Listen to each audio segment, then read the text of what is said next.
পাঁচজন খেলোয়াড় যারা 3টি ফরম্যাটেই 1 নম্বর র্যাঙ্কিংয়ে পৌঁছেছেন। জাসপ্রীত বুমরা হলেন প্রথম বোলার যিনি টেস্ট, ওয়ানডে এবং টি-20 3টি ফরম্যাটেই আইসিসি বোলিং র্যাঙ্কিং 1 নম্বরে পৌঁছেছেন।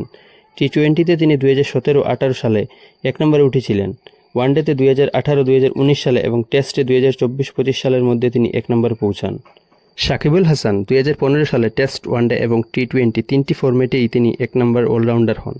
তার নাম বাংলাদেশের সেরা পারফর্মারের তালিকায় আছে। ব্যাটিং বোলিং দুই দিক থেকেই দারুণ সাফল্য এনে দিয়েছেন। বিরাট কিং কোহলি প্রথম ভারতীয় যিনি 3টি ফরম্যাটেই 1 নম্বর ব্যাটসম্যান হয়েছেন। তিনি ওয়ানডেতে 1 নম্বর হয়েছেন 2013 সালে, টি-20তে 2014 সালে এবং টেস্টে 2018 সালে 1 নম্বরে ওঠেন। শুধু 1 নম্বরে উঠাই নয়, বিরাট দীর্ঘ সময় ধরে 1 নম্বরে থেকেছেন।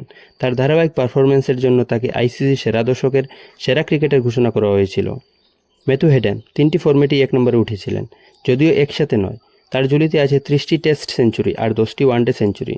প্রথম দিকে তিনি টি-20তে প্রভাব ফেলেছিলেন 9টি ইনিংসে 308 রান করে।